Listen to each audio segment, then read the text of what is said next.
Good afternoon. This is Pseudonymous. Instead of this rubbish course, you'll be treated to my course. This Professor Limnell. No, this is my course. Oh!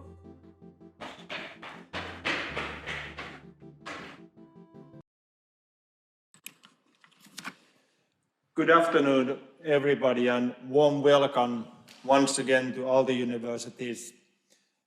Internet Forum public lecture series, and this is the day 2 after the first lectures last week. This week, I am sure in advance that I can tell you that we will have excellent and very interesting lectures. First, Kenneth Geers, who is actually physically in Brazil at the moment, will give a lecture on a very topical issue. As you know, there is a war ongoing in Ukraine, and that war is being fought in land, sea, air, space, and in cyber. And what is happening in cyber battlefields, that is something that you will be hearing very soon. Our second lecturer is Noora Hammar. She is the founder and president of Women for Cyber here in Finland. And I am sure that we will hear excellent presentation about how us humans are involved in cybersecurity and what the future will look like from that point of view. As you remember from the last time, each lecture will be found in YouTube approximately after 1 week, so then it can be seen whenever you want. And the recordings from the first lectures from Minister Timo Harakka and Ambassador Stefan Lindström, those lectures are already in YouTube. And please, once again, be active, write questions if you have comments to internet, or you can ask questions and comment these lectures here in lecture hall. But without further first words, I will give the floor to my friend, Kenneth Geers. Kenneth is very well-known cybersecurity expert globally.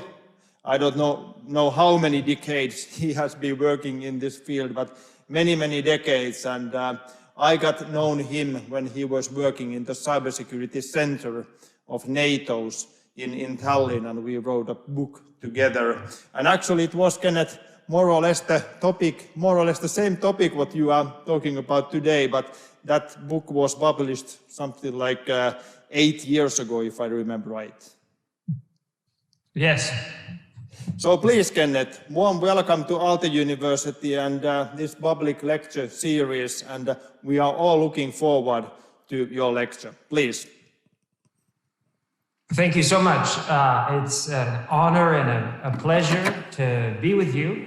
I come from a small town in Missouri on the Mississippi River, but even in the early 80s, I want to say that it was Finns who I had were my first international friends, because they came to Missouri on student exchanges in high school.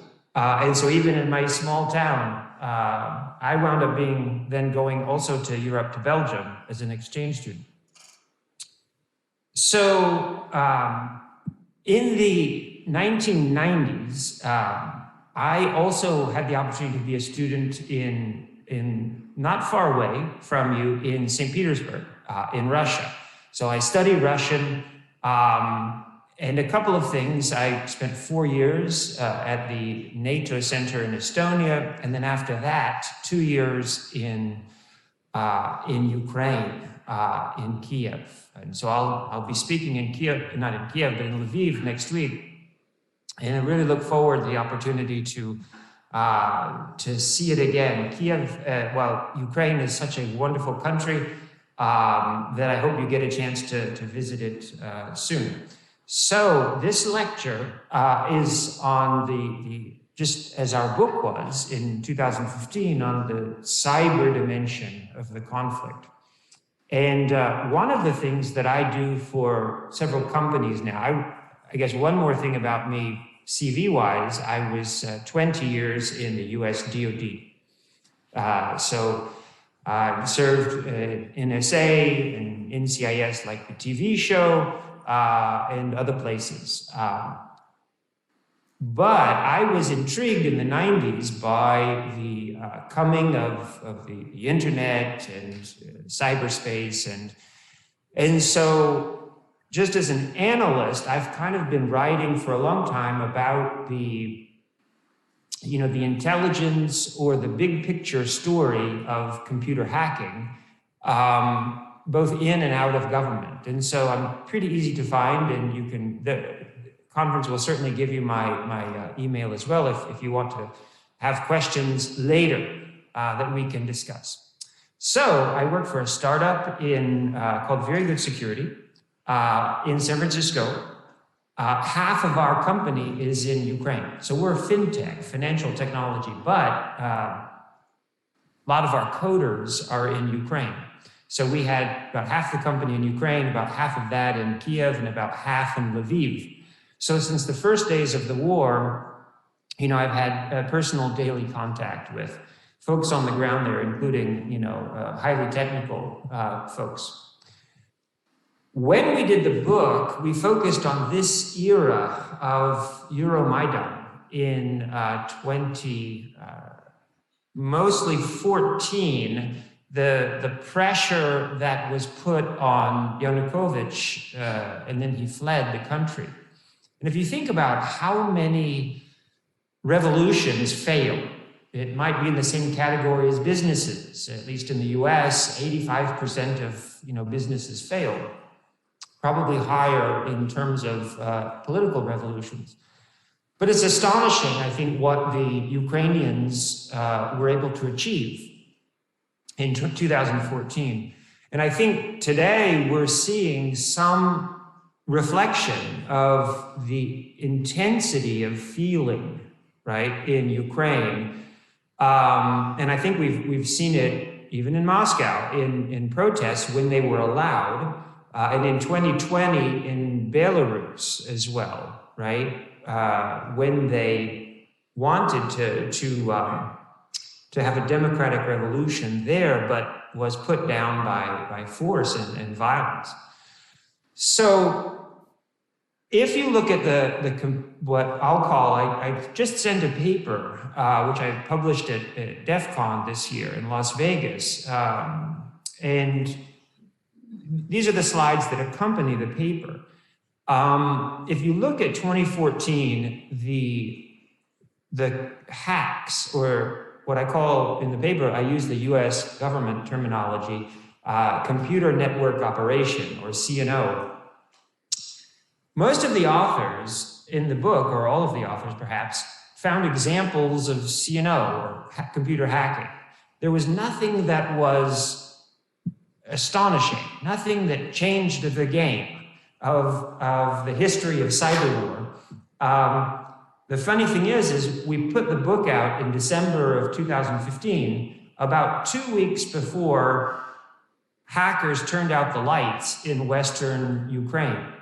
And that really was a game changer, right? So one of the things that, we had written in the book, the authors and I in the introduction, was that there hadn't been anything shocking. Right? But there was 2 weeks after we published the book. It truly was one of those events in which everybody had been waiting for computer hackers to turn out the lights in a city, right? And it happened in Christmas 2015. The examples listed here, though, they're still serious, right? So if you think about the military hacks, from cutting cables to taking over a satellite communication center, rerouting internet traffic, right? And we had the Ukrainian CERT, or Computer Emergency Response Team. They wrote one of the chapters in the book, and they said that the targeting of the 2014 election, it didn't change the course of the election, it didn't change the candidate, but it was very embarrassing. And it was the most sophisticated CNO that they had unraveled and investigated. In terms of business, there were smart TVs and e-billboards that were used in both Ukraine and Russia, taken over and used for propaganda purposes. In diplomacy, there was a famous case of US diplomats had their communications intercepted via traditional signals intelligence and then uploaded to YouTube and announced on Twitter, right? So this multifaceted operation, which requires, a lot of skill and teamwork, basically. And then finally, universities, where you are now. I got to teach in a class on cybersecurity in Kiev between 2014 and 17. And I used to ask my students, because I was learning, right, while I was there, and I used to ask them various questions each semester. And I would ask them, do you feel like Kremlin propaganda has shaped your personal social media conversation space? And every time, every hand would go up, right, in the classroom. And so, computer hacking, the example, for example, the connection between computer hacking and propaganda might not seem obvious, but the use of botnets, right, to amplify information is one way to understand that, computer network operations actually have a role in building a narrative that is helpful to politicians and generals and dictators and soldiers. So all of that we wrote about at the time. Now, if we fast forward to the current election, it's in fact a lot of the same thing, but because this was an international invasion that sought to displace Zelensky. So we know now that the Moscow, at least we're hoping that this was going to be a short war in which they could go in and change the government in Ukraine, and that does affect our analysis of the computer network operations, because in order to understand them, you have to understand, traditional space and vice versa these days. The attack, of course, took place on February 24th. One Microsoft report said that they had been following 6 Russian APTs, and that's called an advanced persistent threat, which is synonymous pretty much with a nation-state hacker team of some sort, right?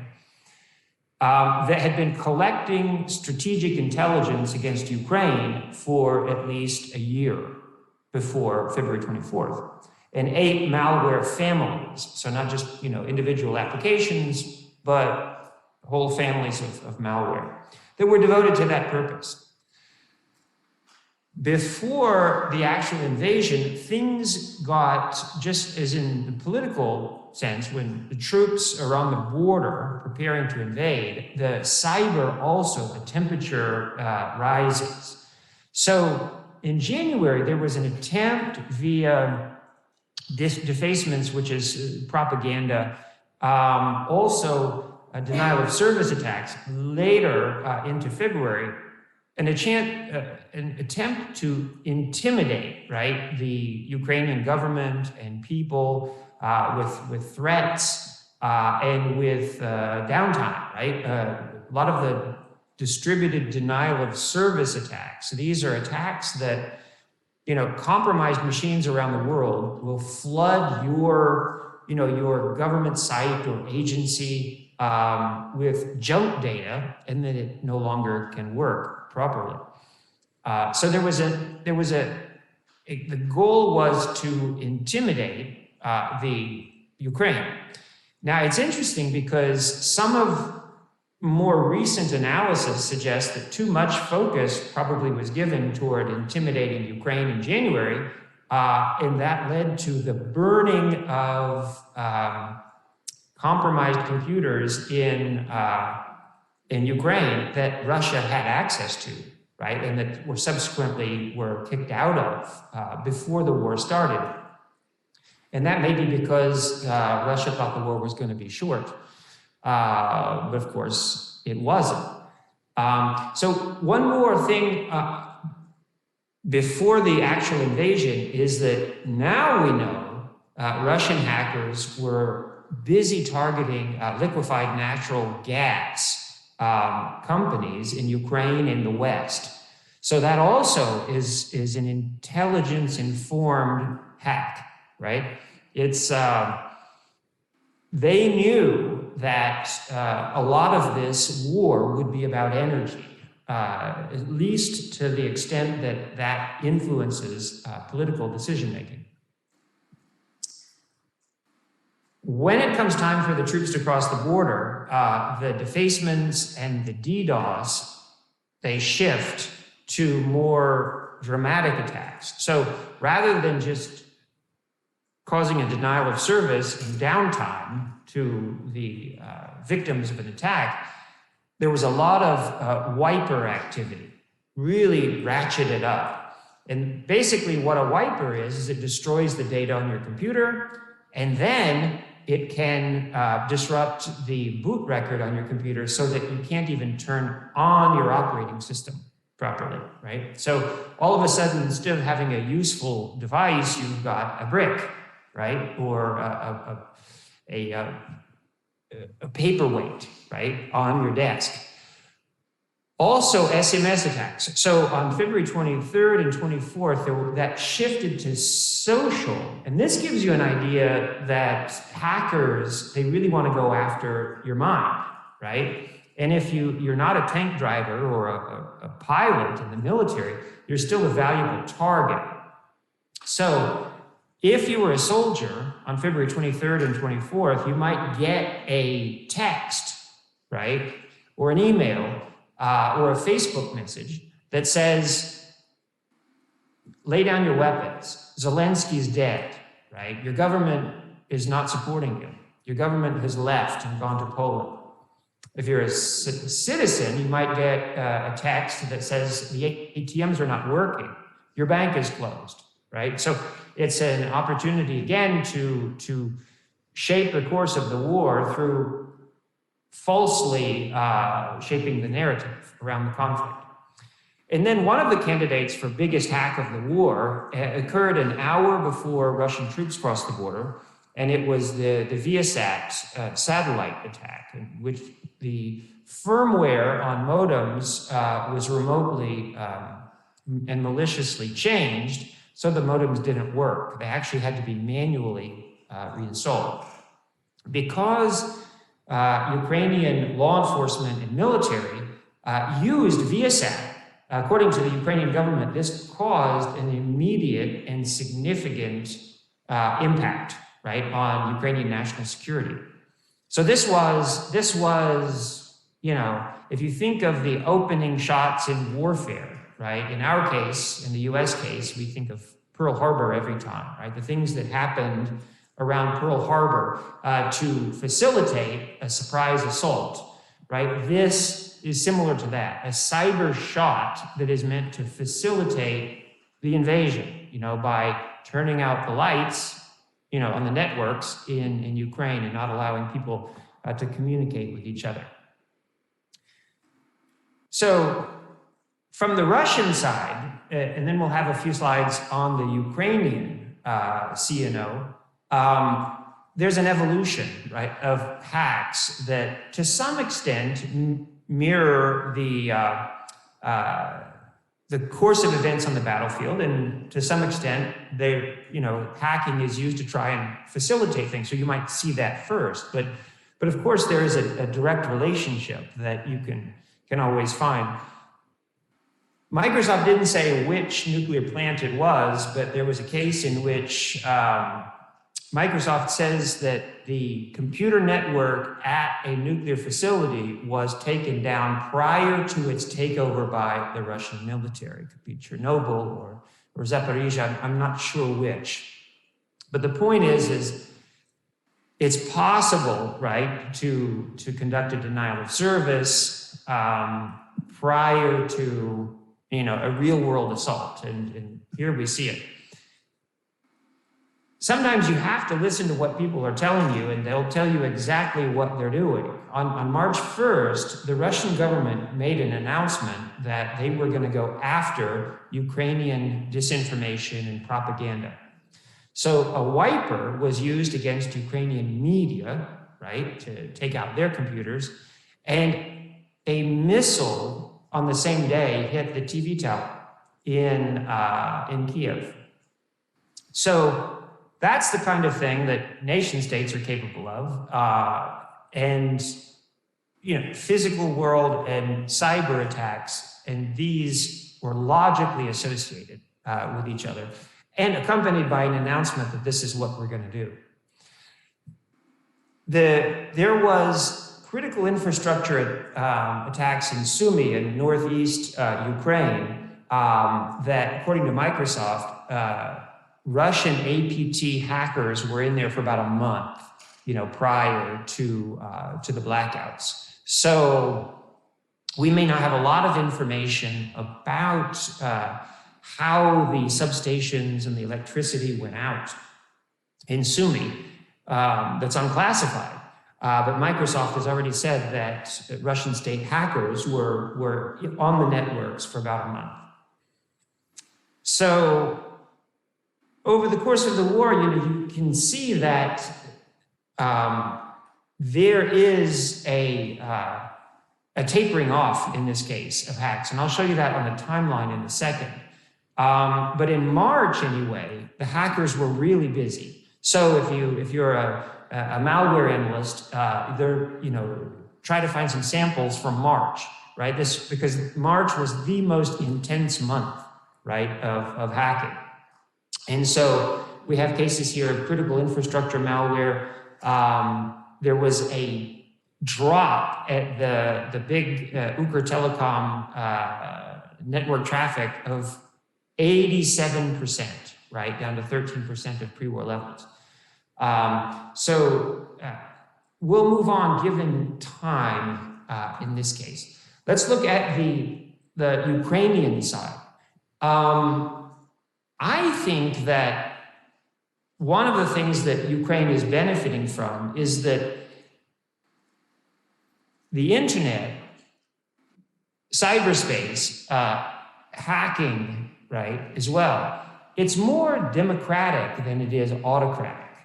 And if you have an alliance of nations and individuals supporting you, it's pretty powerful. So on February 24th, the group Anonymous declared that it was at war with the Russian government.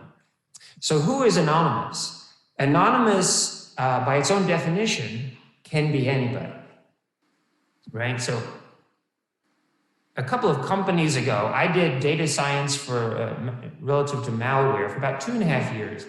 And I can tell you that anything geopolitical in the world is a magnet for malware. All governments now, they are using some kind of computer network operation to gather information. It's simply too easy and relatively risk-free, right? So when you see elections around the world, military tension, I think even significant financial events, they all sort of attract malware, right? Like a magnet. In this case, in this war, you're going to see a level of malware, authorship and dissemination and detection at a very high level. Not only the volume, but in terms of complexity. And I think it will be also, there will be APTs from dozens of governments, right? I'm sure of it, that you find in this space, at least trying to collect information, but also probably trying to influence the course of events, right? Because it's simply too important. You can think of so many governments that have an interest in the outcome of this war. So, among other things, we have seen an astonishing amount of information that has been stolen from the Russian state. So, again, when I was doing data science for a malware company several years ago, for 2.5 years, I remember marveling at the amount and the complexity of the malware in Russia. So Russian hackers might be famous for attacking, but a lot of analysts in this particular war are really questioning whether they're doing any defense in Russia. Another candidate for the biggest hack of the war is the targeting of the Belarusian railways at the beginning of the war. And why do I say it might be the biggest hack? It's because this is the most intense moment of the war. And I know it's been big lately with the Kharkiv offensive, for example. But at the beginning of the war, the very beginning, the Russian military was trying to take Kiev and trying to remove Zelensky from power. And I think maybe, again, I'm sharing with you some information that friends in Kiev have given to me. One good friend says that the single biggest thing that happened in the course of this war was Zelensky staying in Kiev and not leaving. And he told me, he said, because he's young enough and dumb enough, right? He said any of the intelligence would suggest you got to run. But he didn't. So in those critical days, right after the invasion, hackers apparently got into the signaling system of the railways north of Kiev, in Belarus, and maybe in Russia as well, and tried to disrupt the delivery of troops and material to northern Kiev, which then, it's believed, would have contributed to the very vulnerable state of Russian troops, including the infamous 40-mile convoy north of Kiev, which became, a row of sitting ducks, right, for attacks. And then another thing to think about in a strategic sense from the Ukrainian side is that Russia had so much trouble from the very beginning in its attack that they had to rely on Ukrainian SIM cards and infrastructure. And so, well, of course, the Ukrainians would have thought about this before the war and probably turned their networks into a huge honeypot, right? A trap for the attackers. And why would one say that or believe it? It's because the incredibly high number of Russian military officers that have been assassinated. Right, that shows an incredibly high and precise intelligence gathering capability on the Ukrainian side, right, to target so intimately the attacking forces. But we know from the history of warfare that on your own terrain, nobody knows the geography and the infrastructure like the defender. So a little bit on allies, I think that especially I can speak from the U.S. side. A lot of this is in the newspaper, but Cyber Command has been involved at the conference on cyber conflict, which we have every year in Tallinn, Estonia. The NSA director there made waves by saying we have been involved across the full spectrum of cyber operations on defense and offense in supporting Ukraine, right? And that was a pretty big statement at the time and made the news. And then if you collect all of the other things together, USAID has been providing thousands of emergency communications devices. The Department of Energy has been helping to move Ukraine away from the Russian grid and into the European. There's a lot of stuff going on. One of the things about all the hacking that has gone on against Russia by Anonymous is the Distributed Denial of Secrets website. It has millions of documents that are going to take years to go through that have been stolen, right, during the course of this conflict. So there's a recent interview by the information minister in Ukraine, and they asked him, they said, well, what are the biggest things from your perspective that have happened, And he said the biggest thing is Starlink, right? And if you haven't read that story, it's pretty powerful.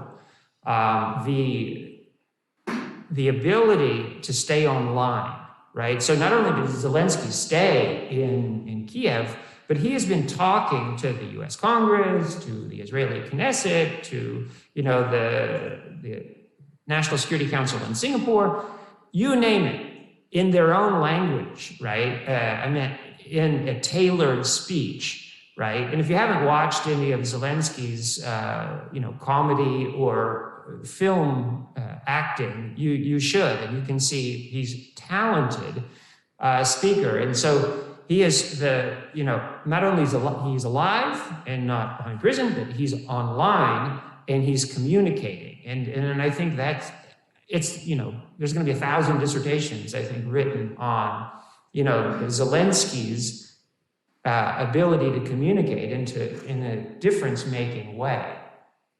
So some of the questions, these have risen, to the level of international relations and political science at the highest level. I'm sure some of you, just like me, have or are writing papers about, the impact of cyberspace on deterrence, right, or arms control. These are questions. What is a cyber weapon? Can you, how can you find one? What can you say about, limiting the proliferation of, of cyber arms? And it's just, those questions are fantastic to explore. They're very difficult to answer because, for example, how do you define a cyber weapon is really hard.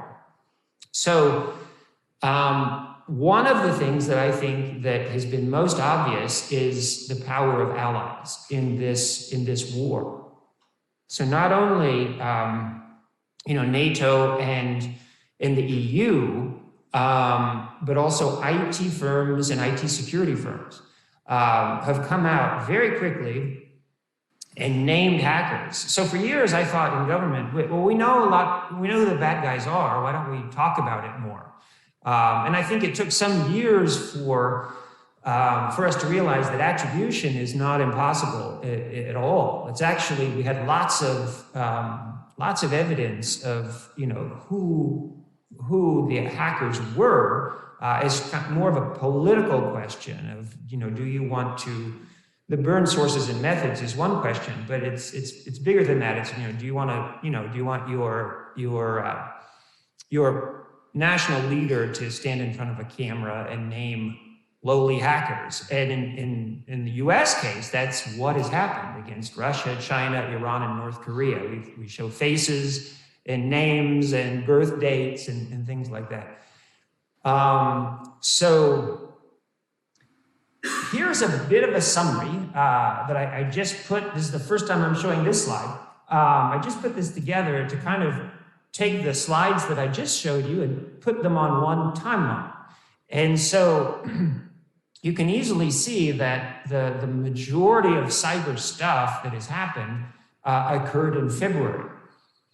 And it goes all the way, from affecting the trying to manipulate the power in some locations to very psychological operations, telling citizens that, their ATM doesn't work, right? So just as we did the book in 2015, there are so many examples to look at.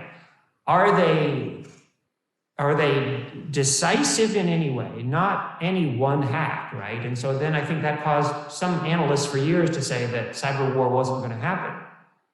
But it is absolutely happening. The question is when you put it all together, does it have a strategic effect or impact? And I think the answer is yes, in the same way that other things, electronic warfare or infantry operations, or to what extent does tank warfare affect the winner of a war? Those questions are at least there are questions around which reasonable people debate, right? Is it 5%, is it 10%, 15%? So these are all some of the things that have happened, all the way from the EU putting together a cyber readiness team in January. And one of the most recent things that has happened is what I see in the news right now is an intense effort to geolocate via cyber. So there was a story last week in the news of a Ukrainian team, that's really trying to get into the social media networks of the Russian soldiers, to what extent they're still there. And the goal is to geolocate, right? The goal is to find evidence, pieces, anything, a street sign, a tree, a rock, a river, anything that tells them where the occupying soldiers are.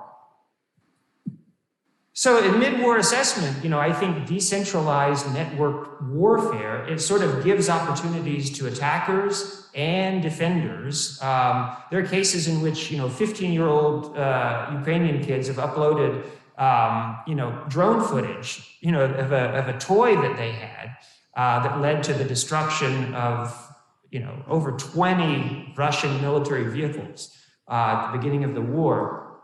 I think computer network attack, we see it. It's certainly disruptive. It's probably not going to be decisive, but you have to calculate it for sure. I think over the past 20 years anyway, if you look at intelligence agencies and militaries, the single biggest area of investment has been cyber, right? Period. And that tells you right there that decision makers who are given a whole lot of intelligence upon which to base decisions have decided that this is where they're going to put their bets, right?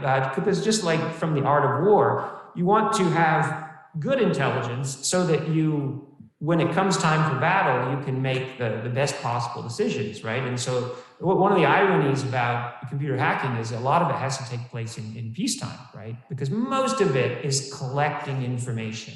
I think there's 3 basic kinds of cyber attack. I can read your email, I can stop you from reading your email, or I can change your email, right? But they kind of come in that order in terms of frequency and complexity. And so most of it is about stealing information, right, for intelligence purposes. And a lot of that's going to be done in peacetime. So the big questions that are still out there, I think the single biggest question is, did Russia want to do more damage via computer hacking in Ukraine? Or could they not for some reason? I'm sort of on the fence here. I think that a lot of computer hacks, they actually work, right? And so it's not a question of, can I manipulate your critical infrastructure for perhaps a short period of time? It'll work. But I think if you think about from Moscow's perspective, the unanimity in the West has been very hard to counter, right, for them. So when you get not only Finland and Sweden, joining NATO, but the EU contributing in a national security way, right, into Ukraine and vis-a-vis Russia. When you get IT and IT-sec firms contributing, right, intelligence reports and naming hackers, it's very difficult. Where do you begin? And so they probably some computer network attacks that Russia still has up its sleeve, but I think we've probably seen most of what they've got. And then I think one of the stories is the evolution and maturity of computer network defense. And I'll leave it there and perhaps take some of your questions if you have some now, or you can certainly feel free to get in touch with me in the future on these topics, and I'm happy to chat about research.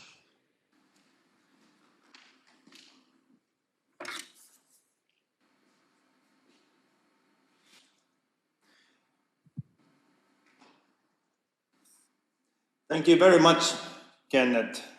Extremely interesting. Well, I have to ask you first, so far in this cyber war, as part of the whole war in Ukraine, what has been the biggest surprise for you?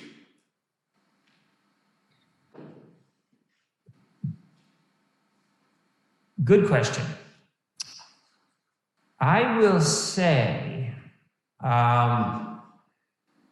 I think this is first political answer. The front, that united front that the West has presented Moscow, I want to say it's probably been shocking for everyone, including those in the West. And I think that Russia may have left little choice in that matter, given the brutality of its invasion. Nonetheless, I think, we even see, the new Italian, prime minister has said, I'm a super big supporter of Ukraine, and our policy will not change, if I come in. And of course we have, Viktor Orban, for example. But I think the exceptions have not been able to destroy what has been a pretty united front. And if you think about computer network defense, maybe the West hasn't needed Hungary in the same way it does on a political level for, to bring the alliance together. If you think about those countries that are supporting Ukraine, including Sweden and Finland, that are very advanced in IT and IT security, and that are providing indicators of compromise, for example, in a quick manner and with attribution of attackers. I think Moscow has been surprised by the level of unanimity that the West has shown. And I think that, the political side has its cyber element as well. I think there's probably been a sharing of information. One point I didn't mention in this presentation was that the White House had come out, I think in late March, and said that that the US had run a global anti-Russia malware campaign, right? That was preemptive, that was strategic in nature, and it was in support of Ukraine. I want to say unanimity at the political level, but I think it's that the cyber is a huge piece of the political side, and certainly would have directly benefited from that political calculus. Very good. Hey, 2 questions from web. They are more or less about the same theme, so I will ask you both questions at the same time. First question, what do you think that are the most important lessons concerning about digital security and resiliency that Finland or other countries can learn from the Russia-Ukraine war? And then the second question is, what should a country like Finland focus on in preparing against hostile hacks? So what are the key lessons in short? Yeah, so for me, I've been really fortunate in my government career, and then even since, to do some work for NATO, for the EU, the OSCE. And so I'm a big believer in international institutions. And in one country, for example, I've lived in is Luxembourg. And I think Luxembourg has about 300 traditional soldiers. But given the banking sector, how many IT experts would they have? How many IT security experts? Many times more, right? And so this is a space in which smaller countries can play an outsized role, as we've seen with Estonia, for example. I think allies are the key. I think the countries that are maybe on the fence in the world, India, let's say, is probably seeing a dynamic that in which an autocratic regime is really suffering vis-a-vis an allied response. And that's no small thing, I think. And I believe that in Beijing, if they're thinking about military action against Taiwan, I'm not an expert on Asia, but I think that if anything, they have probably taken a step back and taken a deep breath and have seen how poorly this is going for Russia.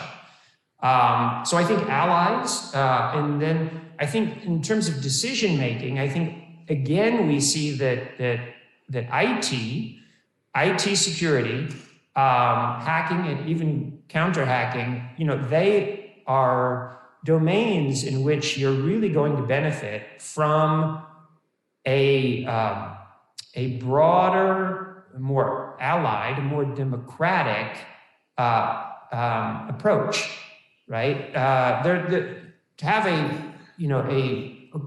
let's say a Kremlin-like approach to cybersecurity, okay, it's going to get you so far, but it's not going to get you over the horizon.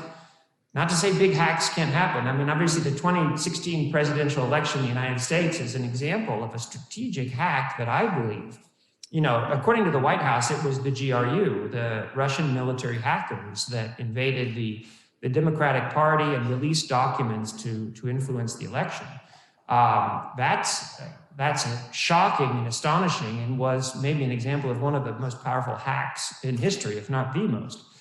But ultimately, it's not going to take you or your country where you want to be.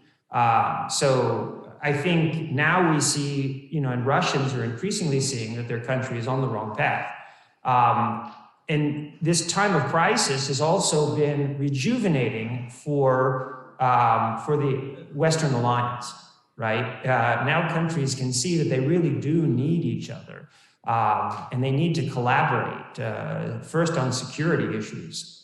And so that's, I think if you look at what's happening in Ukraine, there's a clear winner, whether it's in traditional political military space or in terms of cyber operations, is that, friends are really important, and you call those allies in the international space. Very good, please. Come to you, Paul. Hi, Kenneth. Thank you so much. I have two questions. They're a bit different. The first one, as you mentioned in your lecture, Russia's main focus was on cyber offensive operations, but as the war progressed longer and longer than they expected, their defensive capabilities were quite lacking. But we started to hear that Russia was going to adopt a Chinese model of the internet, like you've heard about the Great Wall of China. They have their own internet, they have their own social media services. So what do you think in future if a conflict takes place against such an aggressor that is completely isolated in terms of internet sphere, like they have different BGP's own different applications, how would that play out against acting against like such an aggressor, like the Western allies, the governments and the IT corporations, how would they react in such a scenario? And secondly, that's related to the propaganda war that's going on the social media platforms. So, what do you think would happen in case Twitter and these social media platforms, they're US owned, so you can say there's a push of the US narrative on such platforms. But if we think in terms of social media platforms like TikTok is owned by China. So in these US-owned Silicon Valley startups and these social media platforms, the narrative of the US government or the Western allies can be pushed, and the algorithms can be controlled by those companies according to the regulations of those governments. But what would happen in case there's a social media platform that was made by the aggressor, and how would we counter that? Thank you so much. These are the questions. Yeah, so thank you for your questions. I see a bit of a common theme, so I'll try and maybe answer them both together due to time constraints. I think that there was one case that recently happened in the Kherson region in Ukraine. There was a cyber Azov application that was designed by Russian hackers to attack Russia, right? Supposedly. But those who downloaded it, the whole point of the computer network operation was to find people who would download it and use it, right? And who then could be targeted, right? It potentially in the Kherson Oblast, right? So that they're looking for, active saboteurs or etc. Now, the article I read said that this was quickly unpacked and analyzed and reported on by Ukrainian hackers and the Ukrainian government. So it's possible, of course, you know, I'm a fan of Orwell, and I see that, you know, in Belarus in 2020, when, you know, they tried to have their Maidan and got put down through, you know, violence and torture. I'm still, you know, nervous, but I'm a fairly optimistic person, but also I think that's what IT is telling us, is you can, you know, shut down your networks and you can choke off sort of free information flow, you know, whether it's at the national level with RUNET, the Great Wall of China, etc., or in social media, right? But the fact is I think it's very difficult to get away with it over the horizon or with everybody. You know, I'm not sure who said, you know, you can fool some of the people some of the time, but you can't fool all of the people all the time. And part of the problem with the internet or with cyberspace is you give everybody a device and connectivity. In countries that have tried to censor information, you see that the users, they just adapt, right? And they have other ways. And even in Russia, with Gorbachev's funeral, there was a silent protest. If you went to, you know, to Gorbachev's funeral, nobody could blame you for that. And yet it was a form of protest, right, against Putin. So I don't want to be too optimistic or naive. But I think that the internet itself kind of carries the seeds for its own regeneration and its own flourishing in the future. And that's because if you look at things like, you know, the 7-layer stack, right, from you know, the hardware to up to the user layer, these things, they have to be interoperable to work, right? So you give somebody a device and they connect to the internet. To some degree, you know, it has to be working on a communication stack that is universal. And, you know, if your government, and they certainly can, you know, take off IP addresses, take off, you know, certain domains, etc., people will notice and people will start to fill the gaps, you know, just like I was listening to some Chinese philosophy the other day, it'd be like water, right? And so when you encounter resistance, you know, you know, water will find a way. And in this sense, I think people are a bit similar. They will find a way around the censorship. And so that may be a little too optimistic. But I'll lean on this current war in Ukraine as some evidence and that suggests, you know, that one side is clearly winning, and there are reasons that it is winning. It has a winning formula that the Russian side does not have.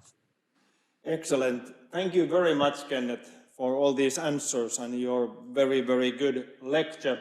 And a good tip for everyone, if you want to follow these issues, I would say it's worth following in Twitter. Kenneth, he is tweeting very interesting tweets. And could you please advise what is your, how people can find you in Twitter? Yeah, just my name is all, Kenneth Geers, at Kenneth Geers on Twitter.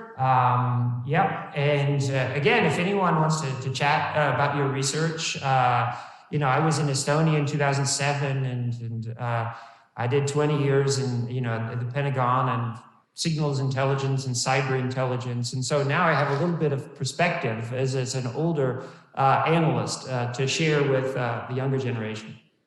Excellent. Thank you very much, Kenneth, and stay safe in Brazil. Okay, thank you. Good.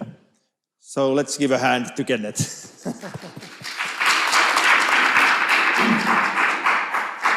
Okay, we will go to our next lecture, the second lecture of the evening, Noora Hammar, like I mentioned in the beginning, she is the founder and president of Women for Cyber, but I know Noora is doing other activities as well in this field. And a very warm welcome to Aalto University, Noora. Thanks. We are looking forward to hear your presentation. Hey, before you start, I have to ask, because I know that you are following cyber issues in Ukraine and you were listening to Kenneth's lecture. Any thoughts, or what is your main thought when you are thinking about the cyber war in Ukraine? I think it's important to notice that Russia is very offensive, and I'm very interested in knowing that the defensive side, not that any kind of facts have been presented, but you know, it's to me it's like smoke and mirrors until it's not. It's like the emperor in the clothes, which were then not existing in the end. So. So it's very interesting to see what happens within the few months, and I hope that Slava Ukraini. Absolutely, and I like your title. How technology or tech changes us, we are only human. Yeah. Please, Noora. Thanks. So tech has changed our behavior, there's no doubt about that.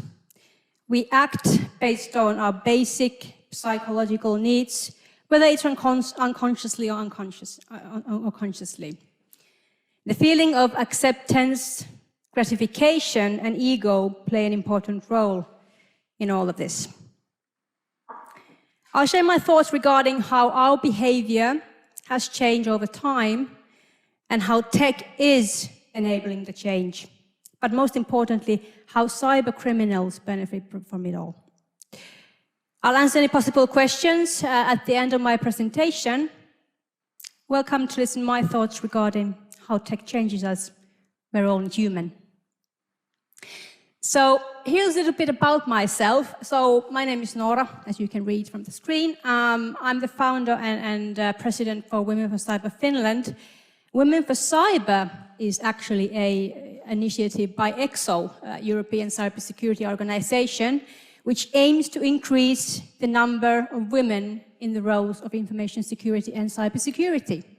And in Finland, we do our best to meet those demands by different kind of activities. You can read more about our targets and the mission on womenforcyberfinland.com. A little bit about my work background. I have a strong background from working in the financial sector in Finland and in the Nordics. I've been working with application development, application security, authentication methods development, fraud prevention, fraud awareness, cybersecurity, and the list can go on. But I'd say my strengths are communication and understanding the needs between business and IT, and understanding how time and current times and the topics play a crucial role in all of that. As my day job, I help people and organizations getting better at all things cyber at Accenture Security, and I really much love my job and what I do. And then the logos at the bottom you'll see next to Women for Cyber Finland, we have HELSEC. HELSEC is a non-profit organization, as is Women for Cyber Finland. HELSEC organizes events on a regular basis. We actually have an event coming up on Thursday. The kind of the purpose of the events is to gather cyber-curious, like-minded people to have a good time while listening to interesting topics covering all kinds of cybersecurity and information security topics. And then we have the Generation Z Hack Challenge, which is the biggest white hack challenge in Finland. We now just finished season 2. With an outcome of a team representing Finland in the annual European Cybersecurity Challenge called ECSC. That is arranged by ENISA, a European entity. And Finland won the 12th place. Denmark won the whole thing. So we'll do better next year when the competition will be held in Norway. And then last but not least, there is Disobey. Raise your hand here in the room if you have heard about Disobey. Great, I have stickers for you after this. Yeah, it's a Nordic security event which we had to cancel this year due to Corona, but we will be having that next year on February, and I work there as one of the co-organizers and member of the board. So that's what I do when I'm not working or sleeping. So in order for us to understand how our behavior has evolved throughout the years, we need a few examples to demonstrate what kind of phenomena, trends and behaviors social media has created over time. I picked up a few examples. I'm not going to cover them all because there are loads to use an example. I'm just going to cover a few, 11 to be quite exact. So let's go through a brief history of social media, shall we? Ready? Let's start by Irk-Galleria. Irk-Gallery to be exact in English. This was the first platform or application, platform to be exact, where I used to be on.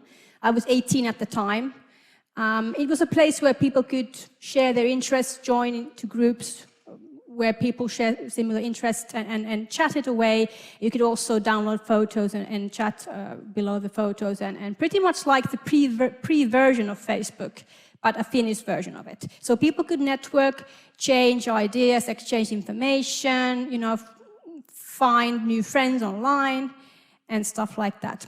I really much enjoyed being on Irk-Galleria, rest in peace.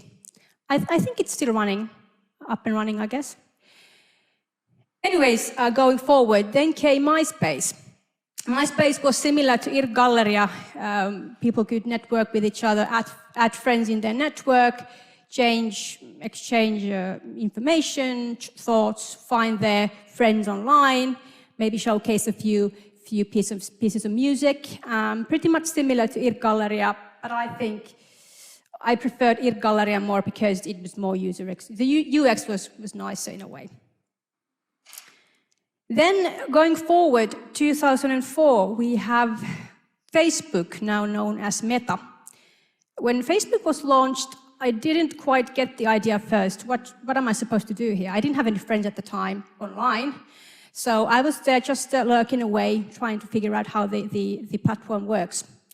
And now became friends accepting me or sending friend requests. So I started to get a hang of it, how it works. Then Facebook developed all kinds of different functionalities, such as share the status, like button, and representing the groups and stuff like that. So people were quite active on Facebook because it covered whole loads of areas where you could exchange information, you could have new friends, and you could also, you know, get motivated and meet new people online. And as we know, meeting people online, the perception is that things are not always as they seem. 2006 came Twitter. Twitter is a powerful tool for spreading dis or misinformation. Used in the modern day cyber warfare, since it has a powerful functionality that has the ability to spread info in a matter of seconds. It's called retweet. You know, since then, Twitter has presented a functionality where you can you have this prompt message saying, are you sure you want to, you know, share the article? You haven't read it. And I think that's a good precaution. But it's a very powerful tool to move the masses. And if Twitter is the only place you look for information, I'm pretty sure you have fallen into these dis and misinformation campaigns, which are used very much in the modern cyber warfare. 2008 came LinkedIn. This is kind of like the place where you can invent yourself. You can be evangelist or whatever. You can be doctor of PhD, whatever. And people believe you. It's also a place where criminals gather their information. It's an open source tool for them. It's a treasure chest. Red teamers doing the offensive side of cybersecurity often go to LinkedIn and just write different hashtags. We'll get back to the hashtags later on. But LinkedIn is a wonderful tool for cyber criminals to first map out the hierarchy of the organization and then, piece by piece, gather information of all the employees. And when they have a comprehensive background of the company and the employees working in it, they move on to the attack phase. LinkedIn is typically used in BEC scams, BEC, business email compromise scams. You can look more information regarding that scam on Google. Moving forward, 2010. I don't know whether I hate or love Instagram. I'm not sure, it depends on the day. But Instagram kind of created this influencer thing. People first writing blogs, then move on to Instagram, creating all kinds of trends and phenomenons. And once you are an influencer, it means that you must have a certain amount of followers. I'm not an influencer on Instagram. I'm an influencer somewhere else. But on Instagram, the amount of followers do matter. Because once you have the followers, you have wider coverage. You'll reach so many people at one message or one post or whatever, and you can truly influence on people by using Instagram. And what I would like to point out is that all of these platforms can be used for spreading dis or misinformation. It's not just Twitter. Twitter is a very dynamic platform to share your information instantly. But all of these platforms can be used also in the modern day cyber warfare. And what has been alarming to see nowadays is that these influencers have come up with an idea to use their children for monetary gain. That is a whole new topic, but I would just like to say that that's not okay. The small children don't have the understanding what it means to establish a digital footprint. And once it's established, it cannot be taken away. So we need to be fair and understand what consequences that would have. Moving forward to 2011, we have Snapchat, stories. You can, publish stories, then they will disappear. You have a certain amount of followers. You can do all these chats and whatnot. A fun fact, which most of you don't know, I've been on Snapchat, and I was quite popular in a day. So anyway, I deleted the app because I didn't have the time or the interest to share pieces of my life anymore. So good riddance. But similar to Instagram stories, Snapchat, you could also, share stories and snaps and chats with your followers. Moving forward to Tinder. Tinder is a place where you, trying to find a special someone, and for, cyber criminals or scammers or fraudsters, if you may, use these platforms all to do all kinds of scams. And on Tinder, if you have heard about romance scam, that is something also that cyber criminals do targetedly. So once you have the platform, which basically is for finding love, of course it's easier to do those targeted attacks because you know why people are there for. So now we've covered 1, 2, 3, 4, 5, 6, 7, 8 apps. And now we can all understand that all of these apps and platforms together, they have things in common, which are sharing information, pictures, and by sharing pictures, we could also argue that when it comes to artificial intelligence and deepfakes, some of these profiles might benefit in the criminal way to use these technologies as trying to lure people. Going forward, 2014, Yodel. This is a platform or an app where you can share anonymously your opinions. You can vent out. There are different groups where you can join by clicking a plus sign, and then you can just start ventilating.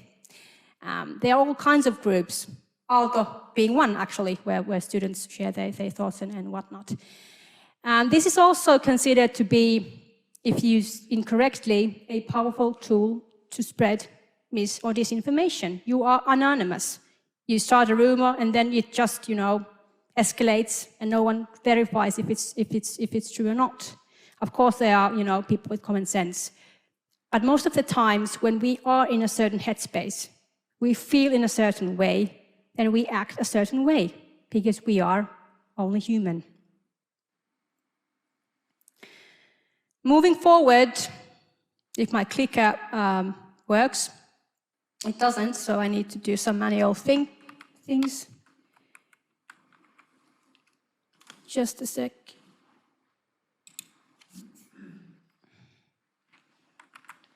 Moving forward to 2015, came Periscope. I I noticed a few things when looking into Periscope. I'm not a user of Periscope. People were streaming live these kind of like these streams where they, ask me anything kind of stuff and ask questions kind of stuff. And what became alarming is that young children use these kind of services or platforms or apps, and they don't understand what lies beneath the other surface, who is behind the other screen, and that's something that is very dangerous. Anyway, the star of the timeline is TikTok. TikTok had this suspicion of a possible data breach, which then confirmed to be a lie. It was a group called Against West, which spread this lie. TikTok has not confirmed the data leak or the breach. They've said that the data does not consist any kind of sensitive data, and it became from the official communications team, so we have to believe that. So it's not verified that the leak happened. But all kinds of rumors related to this can affect, for example, to the operations of this company or even the stock market. And you mentioned that China owns TikTok. That's half the truth. TikTok belongs to ByteDance, and the Chinese the Chinese party owns a piece of ByteDance. So in a way, you are correct. So it's quite alarming that people don't understand the overall picture. It's fun, but with what cost? It's fun to create content, to share content, but when we, look behind the door and see what's going on over there, should we be kind of concerned? No, because having fun is more important than taking care of your information security and data privacy. And that's why sometimes we need to stop and think and use our prefrontal cortex and to think about, why am I doing this? Is this really necessary? Is the things I read online, do they make sense? And that is the human superpower that we can use to stop certain things from happening. So having all this data, cybercriminals can execute different kinds of attacks based on the information they have gathered from different platforms, apps, or open sources. And with that, while they succeed in making the attack, what do they receive? Money. Money enables them to operate further. Money enables them funding their operations. Heck, money can even help them hire people to do the attacks for them. So money is kind of like the original sin. Money is, power. So let's go back in time a bit. Remember being a teen and calling your friend asking whether or not they're at home?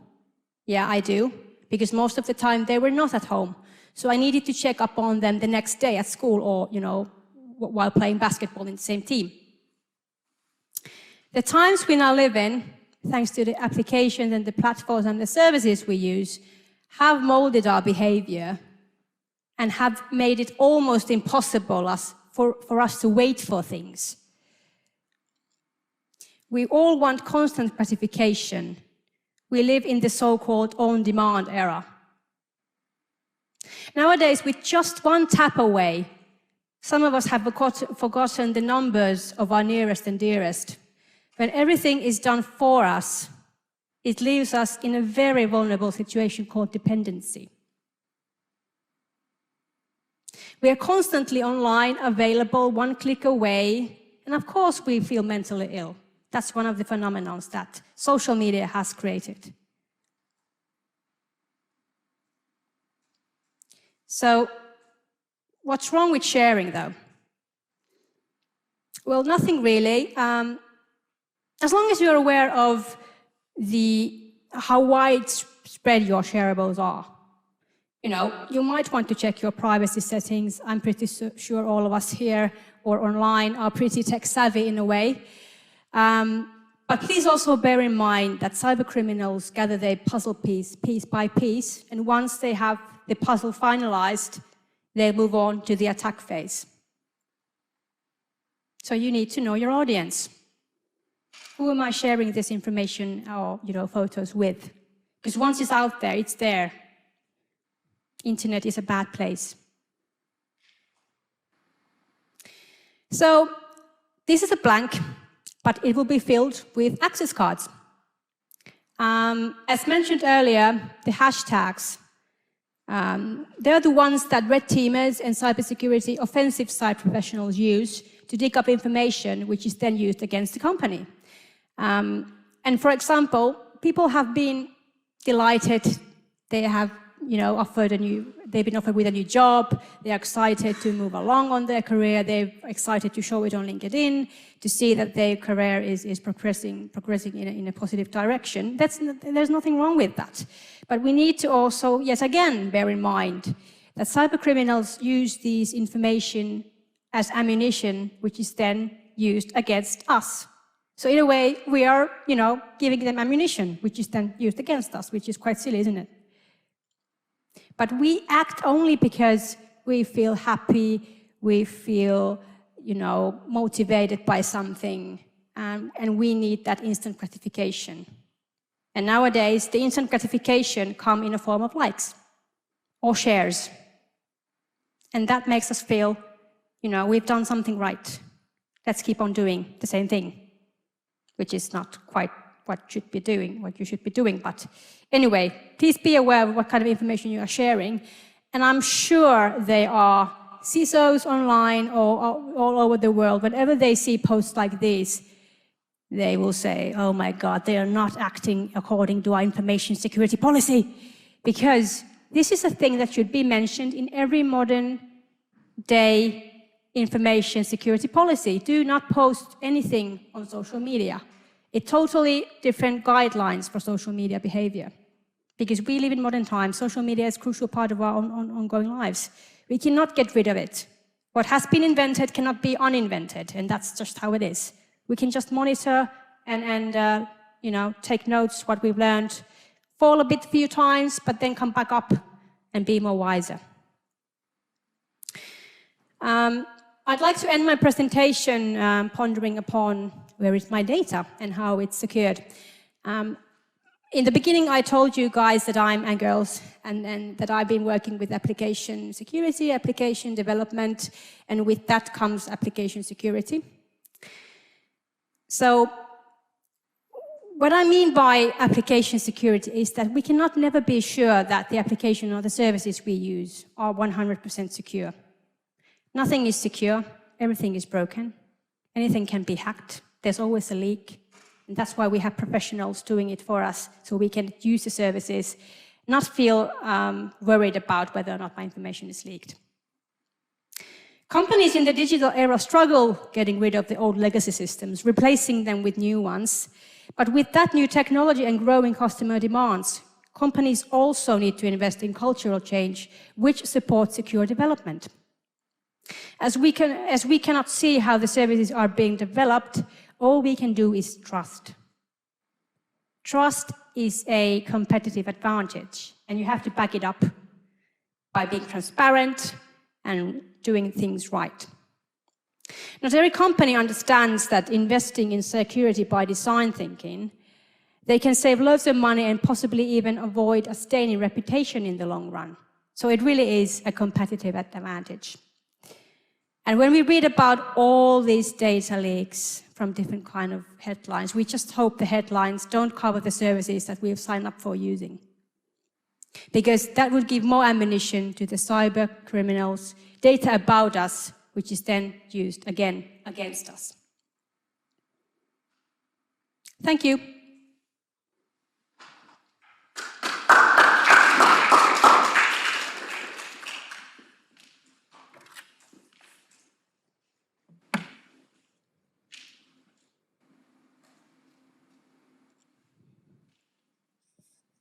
I hope this is the right one. Thank you very much, Noora. Few questions, if I may. Yes, you may. First of all, I think we all agree that especially in cyber field, there is a huge lack of experts already, so we need more, and we need more especially women to come to this field. How we are able to do that? Well, first of all, we should have statistics explaining the number of women, which we don't have in place at the moment. There is no entity that keeps up with the numbers, because it would require companies to inform the numbers, each of the company, each of the roles, you know, covering the women part. So we would need numbers to back up. Then what we could do is to measure how we have progressed in employing women. And then companies would also need to have supportive measures, more trainee programs, more like the role threshold kind of programs. Sorry, I'm a bit tired at this point. But there are loads that we could do, and we should also listen to the women themselves, what they would require. Because there are a lot of demystification there still needs to be done, and open up the job roles, what we do, you know, on a daily basis. So we need to more demystifying of the cyber field. So let's stick one more question with women. When there are women watching this here in the lecture hall via internet, where they can start? What's the easiest way? There are lots of kind of like places where you can start looking for information. There are these free courses online, MOOC being one, kind of like introduction to cybersecurity. Then you could also ask help. You could just ping me online if you need to start somewhere. I'm happy to help. And then there are different groups where you could join. We have HealthSec, we have Women for Cyber Finland organizing meetups or events on a monthly basis. 29th to be exact, we have the next event. But those are quite the low threshold ideas where I'd start. Very good. One more question from my side. What would be your main message to all the university students who are studying technology, data, cybersecurity, about the future? What's your main message to our students? I think technology evolves. We need to stay, you know, on the times and on the pulse when it comes to culture and behavioral thinking, and that becomes effective when we do development work. So we need to put emphasis more on the mindset of things, and that is important when we build technology, we test it, you know, the resilience part of it. And be eager always to learn new things. Yeah, of course, yeah. Absolutely. Yeah. Hey, questions, comments? Yes.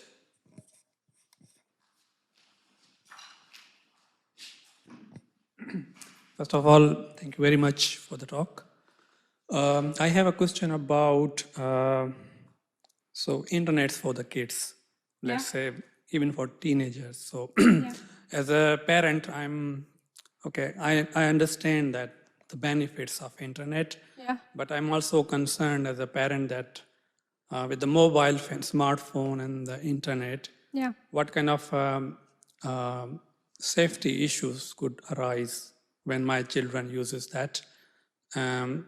Of course, there are these parental controls, which as a parent, I do use them, but I don't think I can still control. I don't want to control everything, but I still want to see that if there's any activity I should be really concerned of. There are so many guidelines on that, but I still wonder, like, is there anything like, there are social medias you presented. I think most of the teenagers are there and they don't really understand what it really can do, right? I always wonder, like, is there anything which could be done on a higher level? Or even, I think in schools they do have some kind of courses or whatever, but I don't really fully understand is this an issue? I want to understand, like, is somebody really thinking about it or doing about this? In Finland? Yeah. There are certain initiatives which support the digital skills and the development of digital skills. And I'm also pretty much interested in knowing when we are going to update the kind of like the literature part of it, because it needs update. And I've heard from my 17-year-old niece that it's not up to date. It's full of these old things that needs an update. And I've also heard that Spain is a bit ahead of Finland, so they are doing things right in Spain. So I hope that we could see what they're doing correctly in Spain and maybe bring those lessons in Finland and maybe, you know, get them improved over here.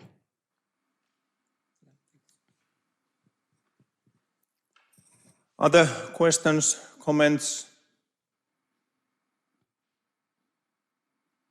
Okay, thank you very much, Noora. Thanks. Excellent lecture and very nice to have you here in Aalto University. And thank you everybody attending this week's lectures, either through digital networks or here in the lecture hall. And we will continue next week, next Tuesday. And I am sure that we will have interesting lectures then as well. There will be Teemu Salmi, who is CEO of Nixu Cooperation, one of the biggest cybersecurity companies here in Finland and acting also in Nordics. He will give a lecture. And then Mervi Airaksinen, who is the managing director of Microsoft Finland, she will be giving a lecture as well. So we will see after 1 week. Thank you very much.